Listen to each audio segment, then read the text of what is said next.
Bueno, Miquel, penúltim partit a l'Olímpic, sembla que no, però clar, queden 6 jornades, però és el penúltim partit a l'Olímpic. Són d'aquests partits en el que no es poden deixar escapar els 3 punts, no es poden superar com contra el Sant Boià, més que res perquè després tens 3 desplaçaments consecutius i us heu de consolidar en aquesta zona noble de classificació.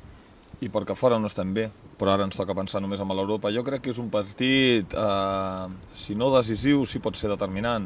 Crec que té una transcendència important, sobretot després de la darrera ensopegada.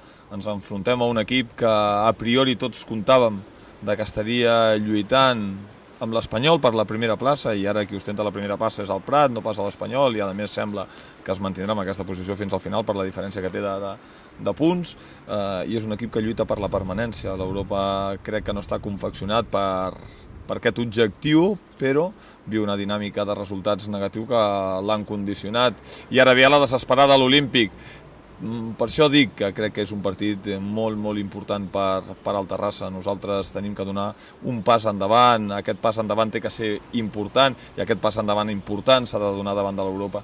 La situació de l'Europa, aquesta dinàmica negativa que porta, us beneficia o el fa encara molt més perillós a l'Europa? Bueno, el fan ser més perillós, sens dubte, perquè és un equip amb magnífiques individualitats. Potser li manca aquest concepte de grup que no s'ha vist damunt del terreny de joc, però té jugadors importantíssims. La base de la temporada passada, on van estar a un nivell alt, on van estar entre els 6 primers pràcticament tota part del campionat, i la primera volta, a més, inclús en zona de play-off, hi han firmat jugadors de segona B, no? Peque i Rafa Leva, que serà baixa, són jugadors que venen de Sant Boi, no? La incorporació de l'Ara al mig del camp els havia de donar molta més consistència i molt més futbol, però la seva situació ve provocada per una sèrie de circumstàncies que l'han portat a resultats negatius i que el fan lluitar per un objectiu que no hauria de ser mai el d'un equip amb aquest potencial i amb aquest pressupost. Ha costat molt mentalitzar la plantilla després de 2 setmanes sense futbol, sense competició? O creus que està endollada la plantilla? No, jo crec que ens ha vingut bé aquest descans, sobretot per als darrers resultats. No vàrem ser capaços de guanyar patint molt a l'Espanyol, de treure un resultat positiu a Manlleu, tenint a més la porteria a 0, i no vam mereixer perdre davant del Sant Boi perquè ells van tenir 2 ocasions i van fer 2 gols i vam perdre a l'estadi olímpic, no? Donant una imatge més propera al que pretenem, però sense obtenir el resultat, no? Això al principi no ens succeïa. Ara l'equip vol recuperar aquelles dinàmiques, no? Sap que ha de tenir la mentalitat que va demostrar davant de l'Espanyol, però que té que recuperar el futbol ofensiu de la primera part del campionat, no? És una prioritat bàsica amb aquests 6 darrers partits. Té el Terrassa un calendari, entre cometes, més benèvol que la resta dels teus rivals de la zona alta o dels teus perseguidors? Perquè, clar, excepte Europa i Masnou, que potser Masnou ja és equip de primera catalana quan el visiteu, teniu Gavà, Montanyesa, Balaguer, equips que no s'hi juguen res. En canvi, només aquesta jornada que hi ha, i hi ha el Cornellà, hi ha el Rubí, el Vilafranca, l'Espanyol s'enfronten entre ells, hi ha aquest Prat de Cornellà. Vull dir que la veritat és que no sé si vosaltres us trobeu una situació molt més còmoda o això fa que tu tampoc refis del tema aquest. Jo crec que realment les coses més complicades i més difícils són aquelles que un es pensa que són relativament fàcils. A més, ens ho ha demostrat a nosaltres el calendari, i nosaltres, tot i que tenim desplaçaments teòricament assequibles, amb aquest any només hem empatat al camp del Manlleu d'un rival nostre, d'un rival directe, però no ho hem fet a camps d'equips que estan lluitant per la permanència, i veurem si se'n surten d'aquesta lluita, però tenen punts que haurien de ser del Terrassa. No crec que a aquestes alçades del campionat,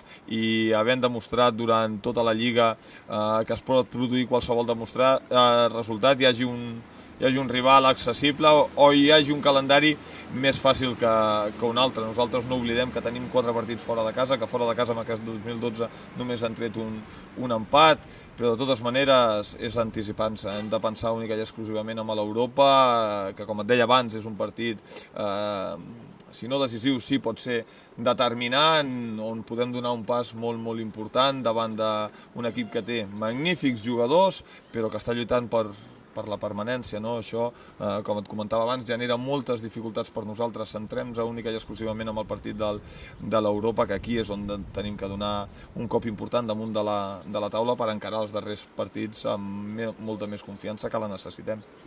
2 setmanes que dius que t'han anat molt bé perquè la plantilla agafa una mica de frescor, no?, després de la competició. Com tens la plantilla? A part de Romero, Libo i Xavi Molins estan descartats ja? No, no estan descartats. Ahir van entrenar per primera vegada amb el grup. Veurem com venen avui. En tot cas, Xavi Molins es va fer ahir una ecografia. Sembla que la rotura que tenia als isquios ha cicatritzat totalment. Només ha entrenat un dia amb el grup. És precipitat, però tenim necessitats. Avui avaluarem els riscos i prendrem decisions al respecte. En quant a Libo, respecte a la seva lesió muscular, està prou recuperat. Ens preocupa més el tema del genoll. És complicat, havent entrenat només un dia amb l'equip, 2 dies amb el d'avui, que aquests 2 jugadors estiguin en condicions de sortir d'inici, però jo crec que tots som conscients que són jugadors molt importants per al nostre equip. Farem el mateix que amb en Xavi, avaluarem els riscos i sense pretendre cometre cap errada que pugui condicionar la participació d'aquests 2 jugadors amb la resta de partits i sent conscients que tenim una setmana de 3 partits, prendrem les decisions en benefici del grup. És a dir, en funció de com transcorri el partit, si han de sortir al segon temps Libo i Xavi, si l'has de forçar, és un partit que l'has de forçar. Si hem parlat sempre de pensar única i exclusivament amb el partit que tenim davant, ara només ens toca pensar amb l'Europa. Tenim que prioritzar sobre aquest partit i no anar més enllà. Llavors utilitzarem els millors jugadors sense córrer riscos, però sent conscients de la transcendència que té aquest encontre, aquest partit. La resta de la plantilla bé? La resta de la plantilla en principi bé, inclús Rubén ha entrenat amb el grup durant tota la setmana, després de la seva lesió de turmell, que el va impedir jugar els darrers partits. L'única baixa segura la de Romero. Sergio Urbano ha estat amb febre i gastroenteritis el dimecres, però ahir també es va exercitar amb el grup, amb la qual cosa, si no hi ha cap contratemps, podrem disposar de la totalitat de la plantilla, tret de Romero. Ets del Terrassa Futbol Club? A què esperes? Sintonitza la ràdio municipal de Terrassa i escolta el teu equip. Tots els partits del Terrassa en directe, amb la transmissió d'Àngel Carra. Escolta un líder. Escolta el 95.2 ràdio. El 95.2 de la FM o per internet www.terrassadigital.cat.